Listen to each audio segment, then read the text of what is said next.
All right, guys. Today we're going to be doing something pretty well. I find it to be kind of cool.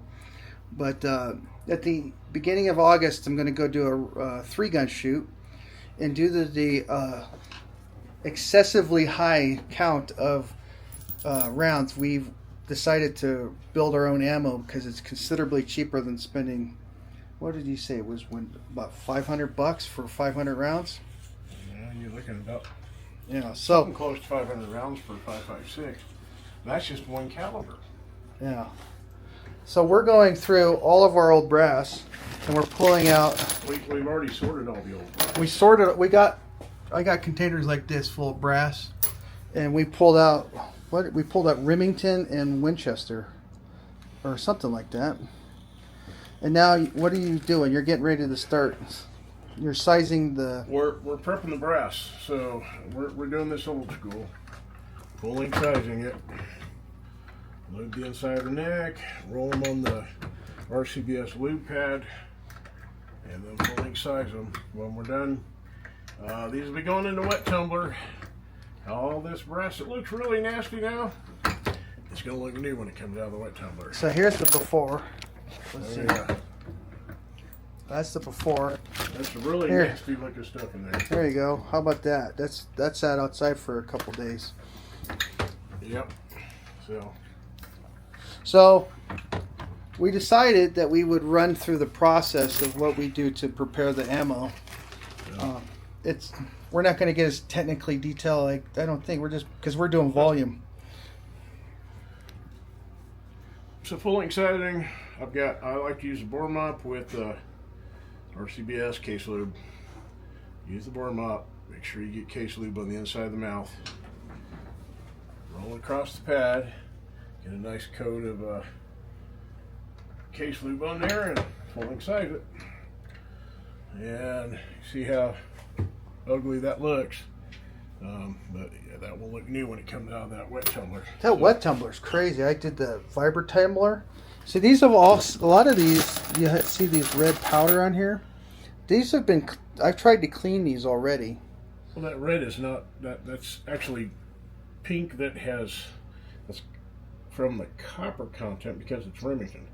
Remington has a little higher copper content than other manufacturers do. This had all the powder in it from the. These were in the tumbler before I brought it up here. Yeah. Not the tumbler, but see how it has that red chalk shit in there. Yeah. So. So. But we have to make 500 rounds of 223 to go up to Ruger Rimfire. I mean, not Ruger Rimfire, but 3-gun. Rocky Mountain 3-gun. So, all right, cool. Kind of a very cost prohibitive match when you gotta have 400 rounds of shotgun ammo, 400 rounds of centerfire rifle, and 400 rounds of centerfire handgun. I mean, that expects you to show up with 1,200 rounds. That's a lot of shooting. So, anyhow, for the most part, you're going to get 400 rounds of Remington with 69 grain bow tail hollow point match bullet, and then you're going to have about 100 rounds of Winchester. So, okay, cool. We'll do a 50. Well, you only need 400 rounds, so we're going to load 50, have you shoot them, see if we need to adjust, load 50, shoot them, and then we'll do the final 400 rounds based off of that. So, okay. In the meantime, we're going to try to get this brass all Ready to go. sized and into the wet tumbler so we can get it cleaned up and we'll be ready. Bullets will be here on Friday. So yeah, we're gonna do the multi-step process. So stand by for the rest of the stuff, and then we'll show you the brass after it's done with the wet tumble. Yeah, we'll show you the brass of the wet tumble, and then we'll show all the different stages of how. If you got this far, like and subscribe. Exactly. All right, guys. So we're loading up the wet tumbler by hand, placing all this Remington 223 brass in there because I do not want to. I don't want to drop it because I don't want to bend up the necks. The necks and mouths on these things can be. They're easy to bend up, and then you got to start back over. So. Do you just put detergent in there? Or is that the needle stuff in there? Or? Well, it's already got the stainless Oh. stainless pins in the bottom. Take a look here. There. Stainless pins. Okay. So we're gonna load the brass in, and then Cody, you've got our soap pot, Caldwell, or Frankfurt Arsenal. They make. I use that. I used to use a liquid, but it's hard to kind of be consistent with the liquid. And these little soap pods they make are pretty good.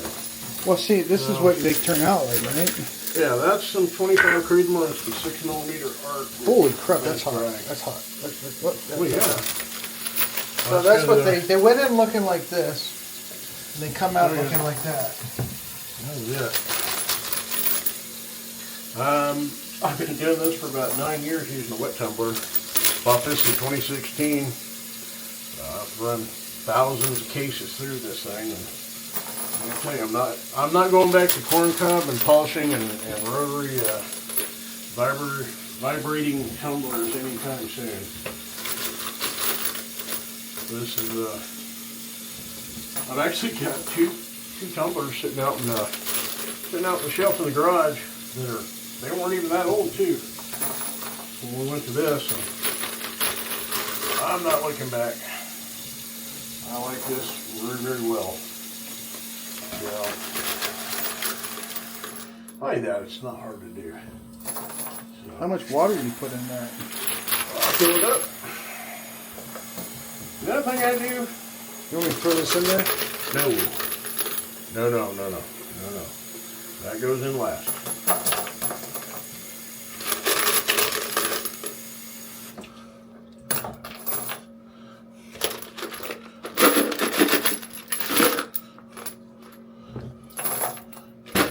How many casings will that hold? I don't know, but we're gonna put 500. Well, this isn't quite 500. It's about 450. You've already got 87 prepped. So this will be close to 500 pieces of 223. And it's only about, I don't know, half full.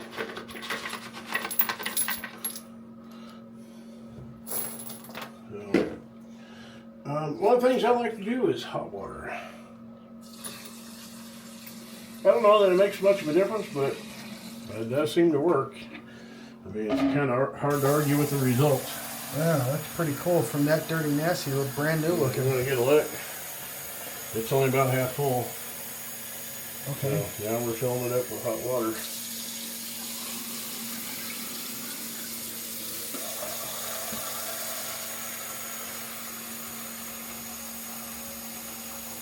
You want to throw this in now?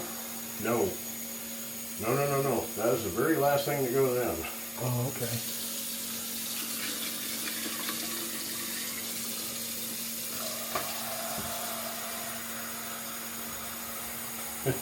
The water's kind of starting to discolor from all the Oh yeah, look at all that. that case lube and all the crud that's on those cases.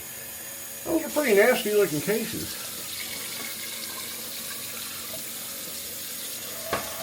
All the other stuff I used to clean too. They had already ran through a vibrator for like 3 hours. Yeah.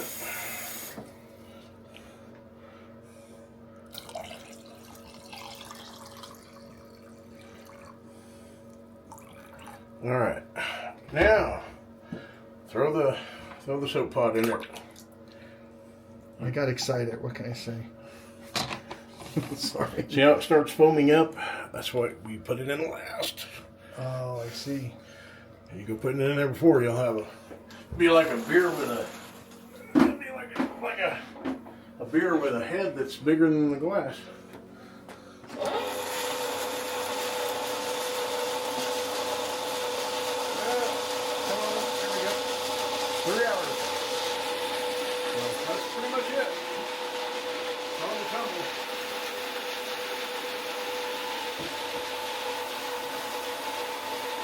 Yeah, that's too easy. It's loud. We'll finish this in the other room. Hey guys, we're out in the shop. We got to get 400 rounds of 9mm loaded up for Cody. So we are starting to process his 9mm brass. We just knocked all the dust off the Hornady press here, and we're going to start resizing it, and then we're going to wet tumble it like we're doing the 223, and make it look nice and pretty, and then we'll come back out here and load it. I've got the automatic case feeder on here. It does speed things up, so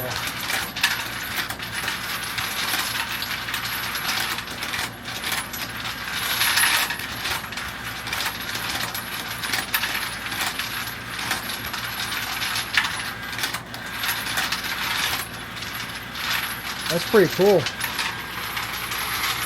yeah, that tends to work pretty good. It does speed things up.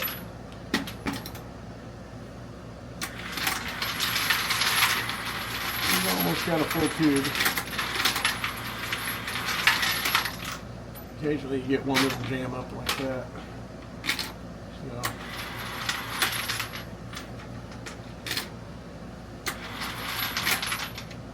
So full case, full tube, 17 cases. Today we're just resizing this so we can tumble it. So automatic case feeder. So if I added the automatic bullet feeder to this, then it would be the ammo plant from Hornady. But I don't want the automatic. You took all that stuff off for now, right? Well, I don't really like the automatic bullet feeder because I like to visually inspect after I drop a powder charge that I have that the case looks the right looks like the right powder charge in the case before I set a bullet on it and crimp it and seat it and crimp it. So the I have foregone having the bullet feeder. So some of these little cases are pretty tough, man. So how do you put the bullet in there? I just sit on by hand. Set the bullet in there, and then it goes up and seats it. And then the last stage is the factory crimp die that will put a nice taper crimp on it. So, and we're going to be loading the blue bullets, so we're going to be expanding the mouths of these cases pretty good. So make sure that we can get the blue bullet seated without it getting the coating shaved off of it. So you got to be a little bit gentle with it, huh?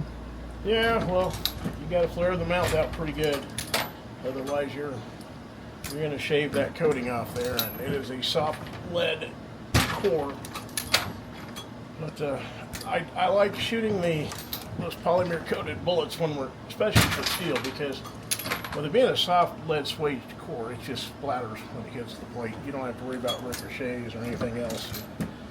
It does make it a little safer for shooting steel. So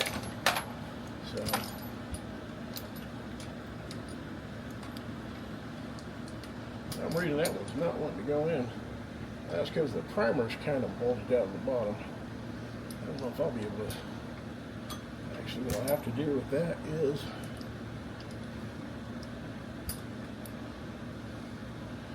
seat it where it's going to resize it. So you don't do rifle rounds with this? I've done 223 with this before, but then your problem there is you're using a powder dispenser with ball powder. You're not really getting exact powder charges. I really prefer to do rifle ammo on a single stage where then I can use my RCB Match Master and get my powder charges down to the hundredth of a grain. So, but for this, yeah, it's all 9mm. I mean, you're going to be shooting it at what, 15, 25? How many? 25 yards, 30 yards? I mean, that's maximum. They have one target that is 200 yards out. Not with a pistol. With a pistol. That's one target, and it shaves off 15 seconds off your time if you actually hit it. Most people don't engage it. It's a waste of time. 2 yards is too far to be shooting with a 9mm. I think 50 yards is a pretty good shot with a 9mm. And you better be good to hit something at 50 yards. Yeah.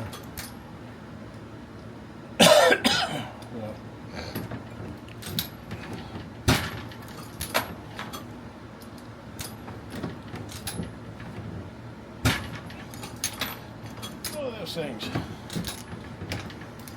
9mm is a tough little bugger, man.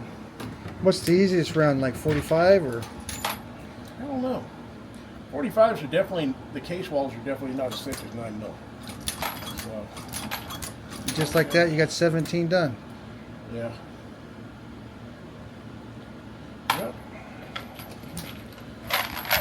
Yeah, we've done, I don't know, there's probably about 50 in there. So, Alrighty. we'll keep going. We got to get through the rest of this bucket. Then it'll be time to tumble it, make it look pretty. Make it look brand new. Yeah. So. Alrighty. So, I think that's all we're gonna do for this part of the reloading, aren't we? When we get to the point when we're ready to load this 9, we'll go in depth on that, because then I'll get the rest of the dice, explain all the different stations and what we're doing. So we'll do a deep dive on the loading process when we get to it. Alright, cool. So, all right, that's it for now, guys. Thank you. Yeah, if you got this far in the video, do us a favor, and in the bottom of the video in the description is a link to our what is it, Shipify or whatever? Yeah, or t-shirt shop. A t-shirt shop with merchandise in there. Help us out a little bit, pay for some of this hobby that we're doing, and I just want to say, and then like and subscribe. Like and subscribe. There you go. I was a good boy this time. All right, thank you. Yeah.